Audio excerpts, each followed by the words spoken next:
जय गुरुदेव,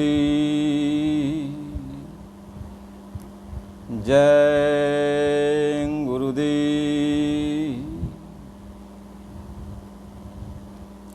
परम पुरुष गुरुदेव जी,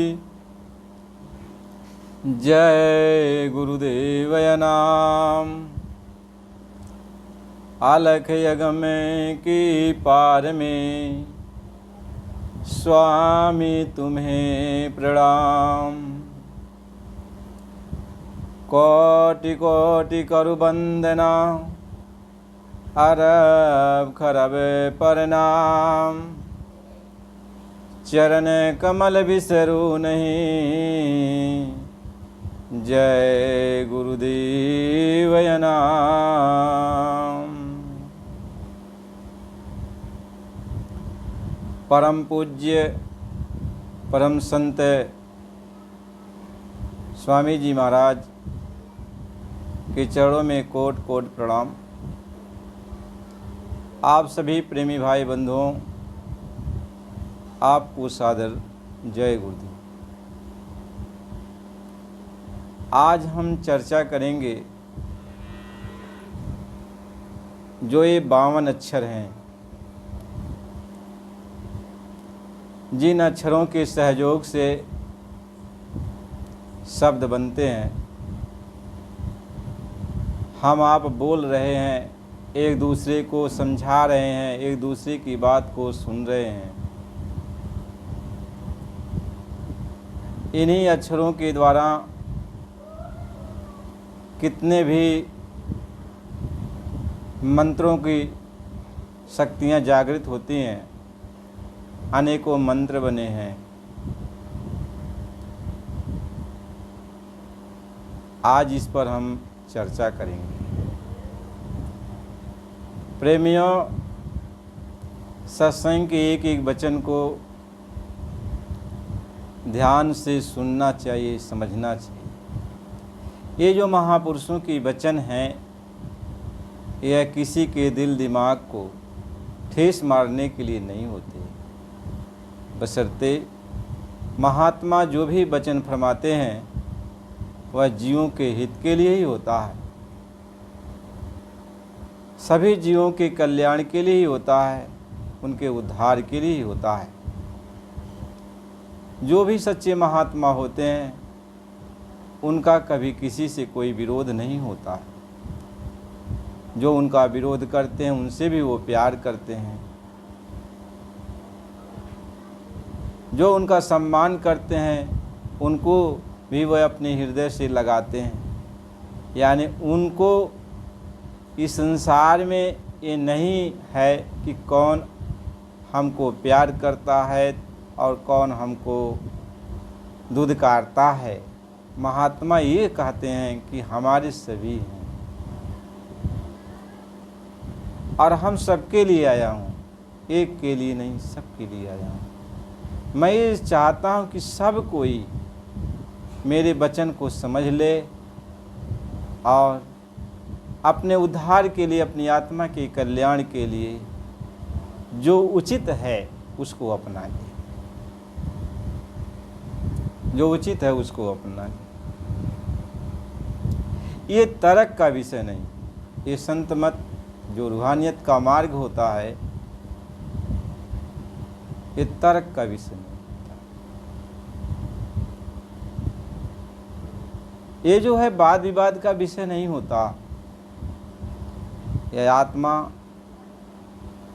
को अपने अंदर गहन करने का, विचार करने का, समझने का एक विषय होता है। हम जितना इसकी गहराई में जाएंगे, समझेंगे, उतना ही हमारे अंदर एक परम प्रकाश, एक जागृति आती है। इसलिए सभी महापुरुषों ने विचार करने के लिए कहा, विवेक लगाने के लिए कहा, मनन करने के लिए कहा, एकांत में रहने के लिए कहा, कम बोलने के लिए कहा, ख्याल ध्यान लगाने के लिए इसीलिए कहा कि जितना आप खाली हो जाओगे, यानी जितना आप खाली हो जाओगे दुनिया के इन बवालों से, इन झकोरों से, इन विवादों से, जितना आप अलग हट के रहोगे, एकांतवासी होगे, उतना ही अपने आत्मा के कल्याण के लिए, अपने प्रभु के लिए, अपने उद्धार के लिए तुम कुछ सोच पाओगे, कुछ विचार कर पाओगे। लेकिन जब तक आप दुनिया से अलग थलग नहीं होगे तो विचार कैसे कर पाओगे, बताओ हमको। अभी आप देखो, नदी बह रही हो या पोखरे में पानी आ रहा हो, हलचल हो रही हो पोखरे में, तो इसमें आप अपने प्रतिबिंब को नहीं देख सकते, अपने रूप को नहीं देख सकते, क्योंकि इसमें हलचल हो रही है। और वही पोखरे का पानी हो, तालाब का पानी, नदी का पानी, कोई भी पानी है, यदि पानी स्थिर हो जाता है, शांत हो जाता है, तो आप अपने रूप को देख सकते हो, उसमें देख सकते हो। इसी तरीके से हम इस दुनिया के कोलाहल से जितना ही अपने आप को दूरी बनाएंगे, उतना ही अपने अंदर हम कुछ विचार कर पाएंगे, समझ पाएंगे। इसलिए प्रेमियों, सत्संग के वचन जो महापुरुषों के द्वारा उच्चारण किए जाते हैं, वह एक औषधि है, वह एक दवा है।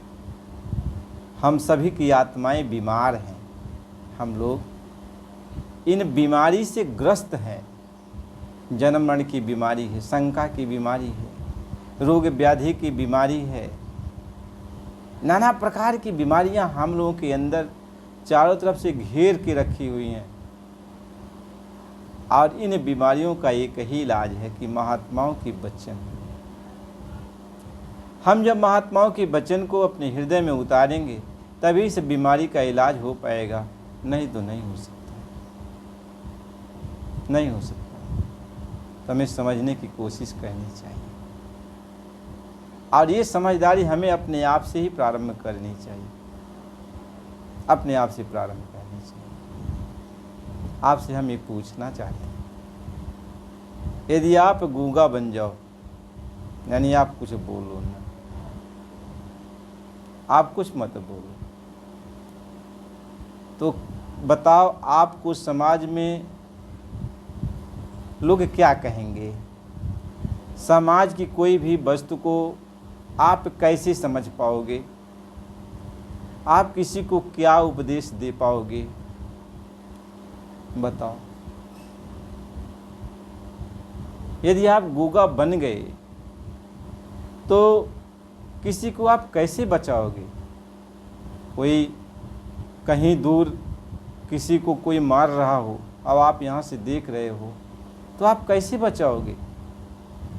आप कैसे हल्ला मचाओगे?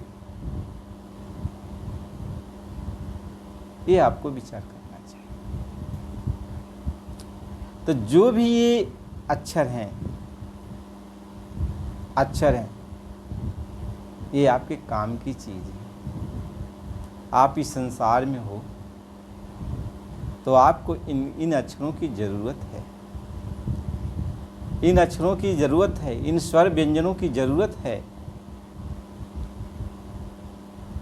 आप संसार में हो, संसार में आप बरत रहे हो, एक दूसरे को समझा रहे हो, एक दूसरे को ज्ञान दे रहे हो, उस परमात्मा का ज्ञान दे रहे हो, उस भगवान का ज्ञान दे रहे हो। तो बिना इन अक्षरों की आप कैसे समझा सकते हो?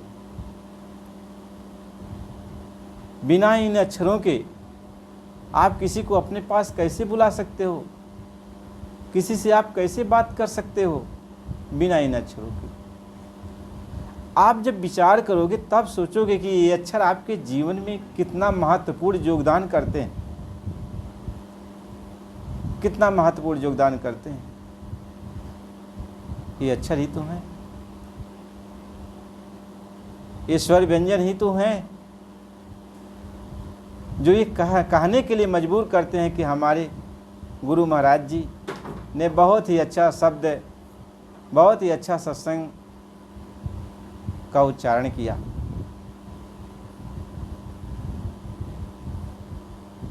आप कह सकते हैं ना। यदि आपके गुरुजी कोई भी शब्द का उच्चारण नहीं करें तो आप कैसे कहोगे?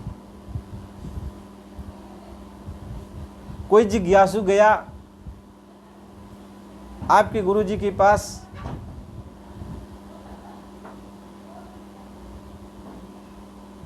तो आप के गुरु कैसे जवाब देंगे, कैसे उनके प्रश्नों का हल देंगे, हल करेंगे? आपको सोचना चाहिए कि ये स्वर व्यंजन हमारे जीवन में कितने महत्वपूर्ण योगदान कर रहे हैं। ये संसार में यदि आपकी कोई भलाई करता है तो उसकी बड़ाई करते आप नहीं थकते। आपके साथ एहसान मंद कर दिया तो कहो, हमेशा याद करोगे कि हमारे साथ इसने बहुत बड़ा एहसान किया। तो ये वर्णमाला, ये अक्षर हमारे आपके साथ, हमारे आपके जीवन में कितना बड़ा योगदान कर रहे हैं। बताओ, किसी के साथ अच्छा बर्ताव कर रहे हो तो भी इन अक्षरों का ही कमाल है। किसी को गाली गलौज दोगे तो भी इन अक्षरों का ही कमाल है। कहीं आप जा रहे हो, पता पूछ रहे हो तो इन अक्षरों का ही कमाल है। आप एक ही झटके में कह दो कि नहीं, ये अक्षर किसी काम के नहीं, ये अक्षर किसी काम के नहीं, एक झटके में कह दो। इन अक्षरों का तिरस्कार कर दो। आपको सोचना चाहिए कि जब तक ये शरीर है तब तक इन अक्षरों का पूर्ण योगदान है, पूर्ण योगदान है। और ये अक्षर का योगदान कब आपको नहीं करना पड़ता है? जिस समय आपकी श्वासें बंद होती हैं। जिस समय ये श्वासें बंद होती हैं उस समय देह के द्वारा, जबान के द्वारा उच्चारण किए हुए जो अक्षर हैं ये रुक जाते हैं, रुक जाते हैं। और जब आप इस शरीर को छोड़कर अंदर में चले जाते हो तो यही अक्षर आपके सामने फिर आ जाते हैं। लेकिन अब वो चेतन होते हैं।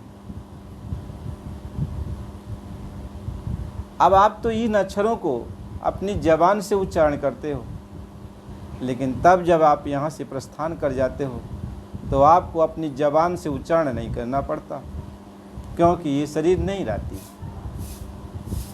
ये शरीर नहीं रहती है। फिर आपको जो लिंग शरीर मिलता है अंतर में, और उस लिंग शरीर में भी आपको इसकी आवश्यकता होती है। आपने कभी सोचा नहीं, विचार नहीं किया? जो भी देवी देवता होते हैं वह लिंग शरीर में होते हैं, और लिंग शरीर में होते हैं तो क्या वो आपसे बातचीत नहीं करते, आपस में बातचीत नहीं करते? तब वो भी बात करते हैं, लेकिन उनकी जो बात होती है वह चेतना की होती है। यानी वहाँ जो अक्षर है वह अक्षर खुद बोलता है, अक्षर खुद बोलता है। देवताओं की जो शरीर है वह चेतन शरीर होती है, वह चेतन तत्व है। वैसे ही आप जब इस शरीर से निकाल दिए जाते हो तो आपको भी लिंग शरीर प्राप्त होती है, वह चेतन शरीर प्राप्त होती है। अब चेतन शरीर में भी आप बात करते हो, इसीलिए कहा कि अब जो है जब आप इस शरीर को त्याज देते हो तो आपको जिह्वा की ज़रूरत नहीं पड़ती, लेकिन शब्द की ज़रूरत तो पड़ती ही है, अक्षर की ज़रूरत तो पड़ती ही है।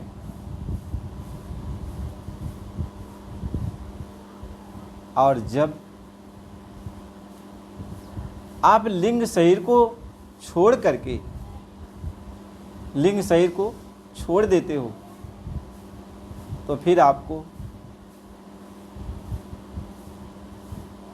किस शरीर की ज़रूरत पड़ती है? जब आप लिंग शरीर को छोड़ देते हो, आगे बढ़ जाते हो, आप सूक्ष्म शरीर को धारण करते हो, तो फिर आपको ध्वनि की ज़रूरत पड़ती है। उस ध्वनि में भी ये अक्षर होते हैं, ये शब्द होते हैं। जैसे कोई बांसुरी बजा रहा, तो बांसुरी में कुछ कह रहा है, तो क्या कह रहा है? अक्षर बोल रहा है, अक्षर कह रहा है।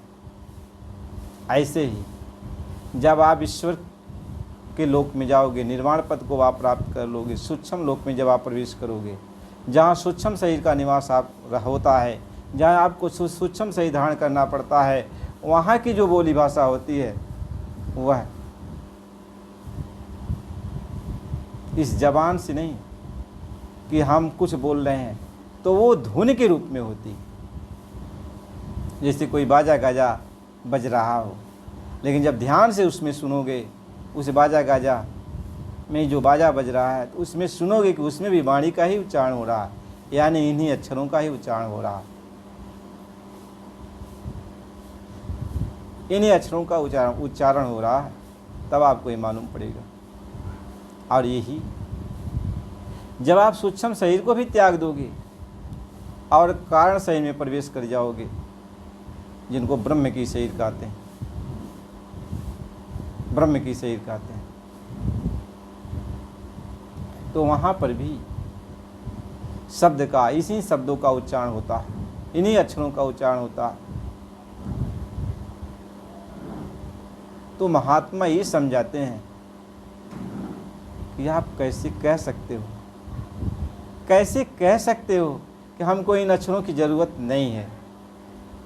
जब लग आपको शरीर मिलता है, जब लग आपको शरीर मिलता है, तब तक इन अक्षरों की आपको बेहद ज़रूरी है। आपके जीवन में महत्वपूर्ण योगदान देते हैं। इसलिए तो कहा कि अक्षर ब्रह्म से ही इन वेदों की उत्पत्ति हुई। इसीलिए तो कहा इन अक्षरों की उत्पत्ति, इसलिए उसको अक्षर ब्रह्म कहा। इसीलिए उनको अक्षर ब्रह्म कहा कि अक्षर ब्रह्म से ही इन अक्षरों की उत्पत्ति हुई, वेदों की उत्पत्ति हुई। इसीलिए तो कहा, इसीलिए तो उसको अक्षर ब्रह्म कहा, इसलिए तो उसको अक्षर पुरुष कहा। यहाँ तक अक्षर पुरुष के द्वारा इन अक्षरों की उत्पत्ति हुई, तो यहाँ तक को क्या कहा जाता है? वर्णात्मक नाम। यानी आप अक्षर पुरुष तक इन वर्णात्मक नाम के सिमरन से जा सकते हो उनके पास। अब कैटेगरी है, कैटेगरी है कि यहाँ पर मानव शरीर में यदि आप हो तो इसको जिह्वा से उच्चारण करोगे,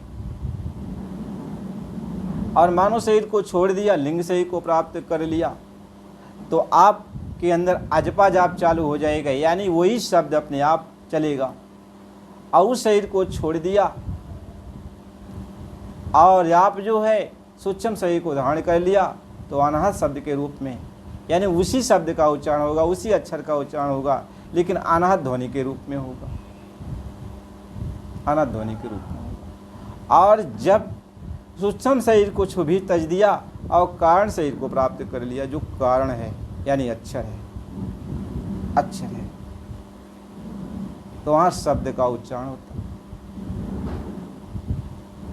वहाँ शब्द का, एकदम शब्द का उच्चारण होता है। यहाँ तो धुन का उच्चारण होगा, अनाहत ध्वनि की उच्चारण होगा सूक्ष्म शरीर में, लेकिन कारण शरीर में शब्द का उच्चारण होता है, यानी इन अक्षरों का अपने आप उच्चारण होता है, इन शब्दों का। वो खेल अजीब होता है। महात्मा ये समझाते हैं कि जुक्ति है यहाँ तक पहुँचने की, इन शब्दों की एक जुक्ति होती है, जुक्ति होती है। इसी यहाँ तक को वर्णात्मक कहा जाता है। बड़ात्मक कहा जाता है। अब ये बड़ात्मक नाम देह रूप में आप इस तरीके से देख सकते हो कि लिखने पढ़ने बोलने में आ रहा है,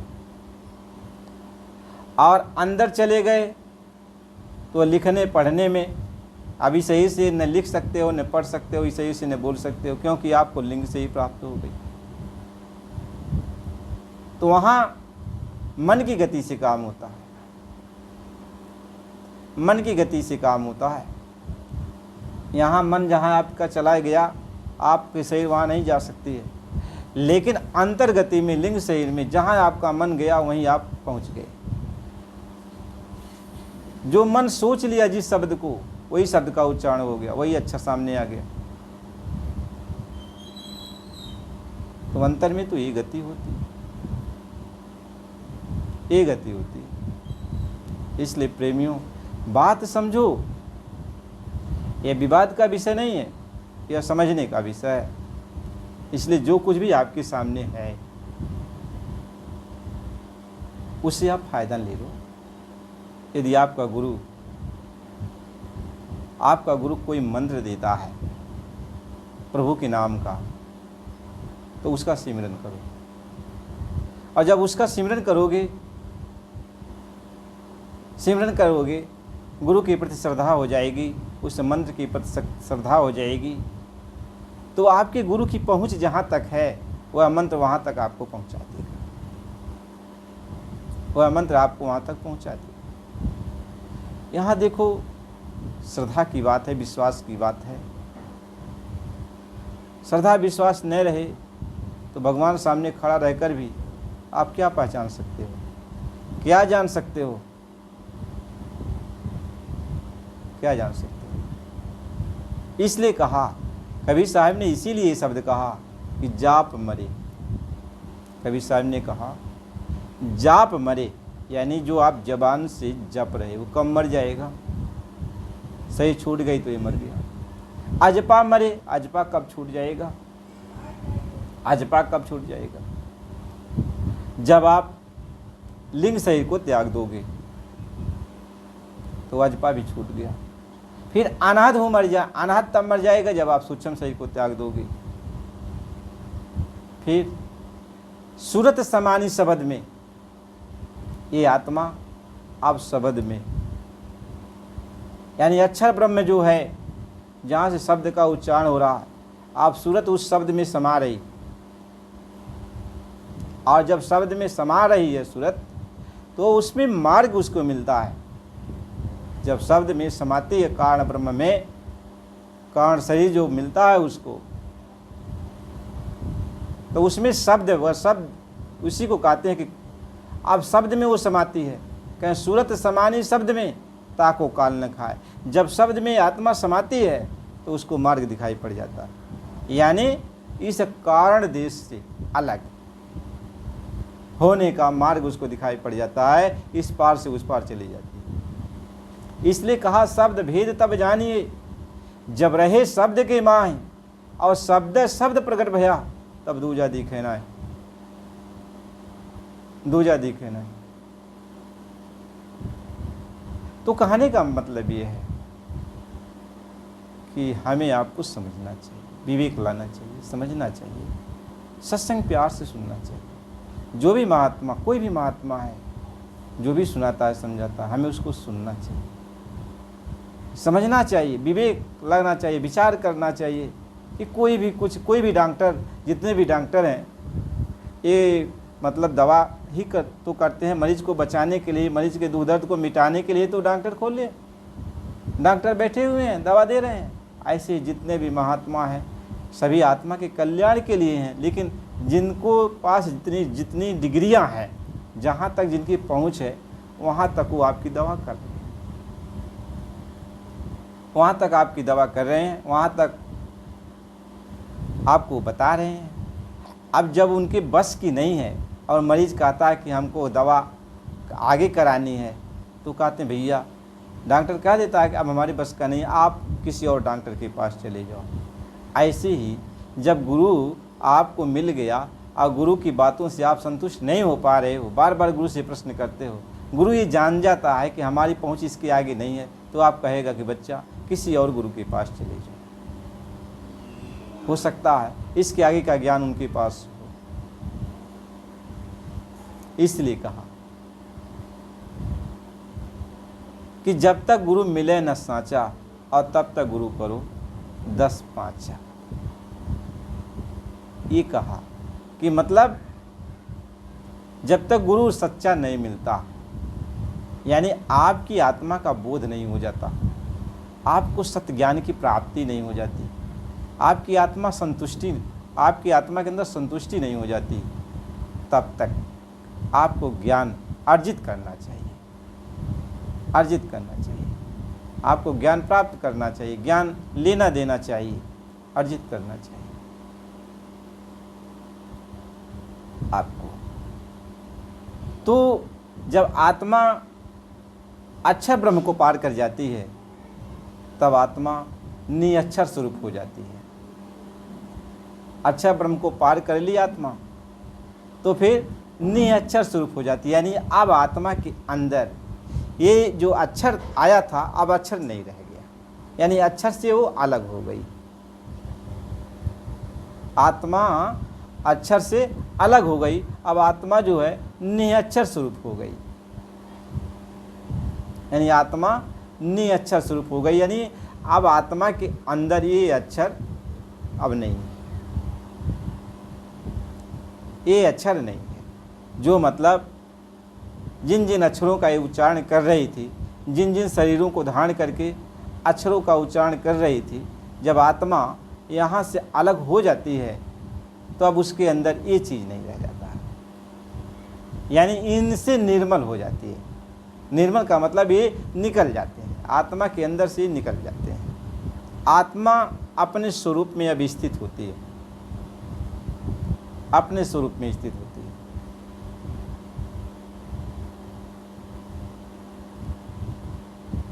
महात्मा तो समझाते हैं, हम कितना समझ पाते हैं ये हमारी अपनी अपनी सोच है, अपनी अपनी बुद्धिमानी है, लेकिन महात्मा ये समझाते हैं ये आपको तभी समझ में आएगा जब आप दीनता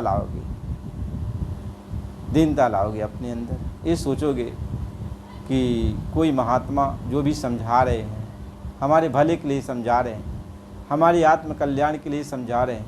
जब अपने अंदर दीनता ले आओगे तो महात्माओं की वचन वाणी आप सुनोगे, समझोगे, विचार करोगे,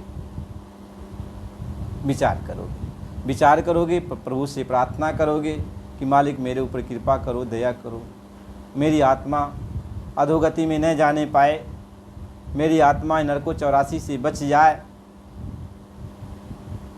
हर तरह से आप प्रभु से ही प्रार्थना करोगे और प्रभु दयालु है, वो मालिक दयालु है, दया कर देगा। हर वक्त वो मालिक जब भी आता है वो कहता बच्चा निंदा चाहे चुगलाई से बचो, इसमें कुछ है नहीं, इसमें जो कुछ भी आपके पास कोई शक्ति है वो भी ख़त्म हो जाती है, कुछ सोच है वो भी ख़त्म हो जाती है, प्रभु से मिलने की तड़प है वो भी ख़त्म हो जाती है, आत्म कल्याण की जो भावना वो सब खत्म हो जाती है। यदि हम एक दूसरे की निंदा करते हैं, एक दूसरे की चाहे चुगलाई करते हैं, यदि हम अपने को बड़ा और दूसरे को छोटा साबित करने के लिए लगे रह जाते हैं तो हमारी शक्तियाँ खत्म होने लगती हैं, जो कुछ भी अर्जित की हुई हमारी शक्ति है वो भी खत्म हो जाती है। इसलिए कहा को करे पाप और को पावे फल भोग। दूसरा कोई पाप करके बैठा है, हम उसके बारे में अनाप शनाप बोलते हैं तो सब पाप हमारे ऊपर आ जाएगा और हमारी पुण्य शक्ति खत्म होने लगेगी। इसलिए देखो साधु महात्मा किसी के बारे में कुछ नहीं बोलते हैं, एकदम चुप शांत रहते हैं, बस दया करते हैं। कह शीतल चंदन चंद्रमा तैसे शीतल संत, और तैसे शीतल संत जगत की ताप बुझावे, आज जो कोई आवे जरत मधुर मुख वचन सुनाए। कहते हैं कि आप कहीं यदि परेशान हो, दिक्कत में हो तो महात्माओं के पास जाते हो तो महात्मा आपको अपने हृदय से लगाते हैं, अपने वचन वाणी से आपको शीतलता प्रदान करते हैं। और उसी महात्मा के पास आप जाओ और फिर झगड़ा हो जाए, महात्मा कर्कश स्वर बोले, महात्माओं से बात विवाद हो जाए तो बताओ आपको शीतलता कहाँ मिलेगी। आप दुनिया में दुख तकलीफ़ तो हुई है, और महात्माओं के पास जाने पर भी वही दुख तकलीफ परेशानियाँ घेर ले। कहता इसलिए महापुरुषों ने कहा कि जाको सुख इतने और ताको सुख उतने। जो यहाँ सुख को प्राप्त नहीं कर पाएगा, महात्माओं के पास जाकर जो अपने आप को नहीं संभल पाएगा, वो फिर आगे कैसे संभलेगा। कबीर साहब ने कितनी बार कहा, जो कुछ भी बनाओ यहीं पे बनाओ, फिर का कुछ न भरोसा धरना। यानी जो कुछ भी बनाओ यहीं पर बनाओ, यहाँ बना लो। आगे कोई हाट बाज़ार नहीं है कि आगे चल कर के कोई जो है बाज़ार लगेगा वहाँ कुछ खरीदोगे। अरे मानो तन मिला यहीं में बाज़ार लगी हुई है, इसी में जो है अच्छा बुरा जो भी सौदा खरीदना हो, खरा खोटा खरीद लो। यही तुम्हारे साथ जाने वाला है, साथ जाने वाला है। तो महात्मा तो समझाते हैं। हमारे कुछ प्रेमी कुछ पूछते हैं कि भाई साहब ये बताओ कि यदि मन भी अजर अमर अविनाशी है और आत्मा भी है, तो हम भक्ति किसकी करें, परमात्मा की भक्ति करें कि मन की भक्ति करें। तो भाई बंधुओं, आपको इसका जो भी समाधान है आपको अगले सत्संग में दिया जाएगा। आप सत्संग सुनो। हमारा देखो प्रेमियों, आप सब हमारे भाई हो, आप हमारे लिए हो, हम आपके लिए हैं। हम सबके लिए उस मालिक से प्रार्थना करते हैं, कामना करते हैं कि आप सबको मालिक सद्बुद्धि दें, सद्ज्ञान दें, अपना स्वरूप मालिक बख्शें आपको। आप मालिक का स्वरूप बनो, मालिक आपकी आत्मा के अंदर वो शक्ति प्रदान करें। हम तो मालिक से ही प्रार्थना करते हैं। हम लोग तो आपस में भाई बंधु हैं। तो यहाँ छोटे बड़े की बात नहीं है, यहाँ जानकारी की बात नहीं, कौन ज़्यादा जानता है कौन कम जानता है, यहाँ ऐसा कुछ नहीं।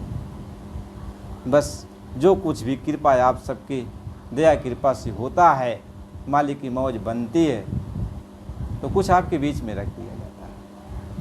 यहाँ अपनी कोई बात है ही नहीं कि हम कुछ जानते हैं, कि ना कुछ किया न कर सका, न करने योग्य शरीर, और जो कुछ किया साहिब की अता से भयो कबीर। जब कबीर साहिब ऐसे परमात्मा ये कह सकते हैं कि कबीर ने कुछ नहीं किया, वो प्रभु ने ही किया, तो हम लोग क्या कह सकते हैं बताओ।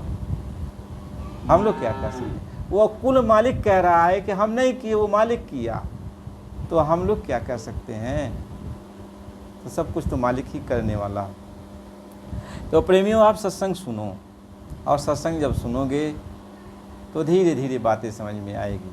एक बार तो समझ में नहीं आती है, लेकिन धीरे धीरे समझ में आती है, धीरे धीरे समझ में आती है। महात्मा ही समझाते हैं।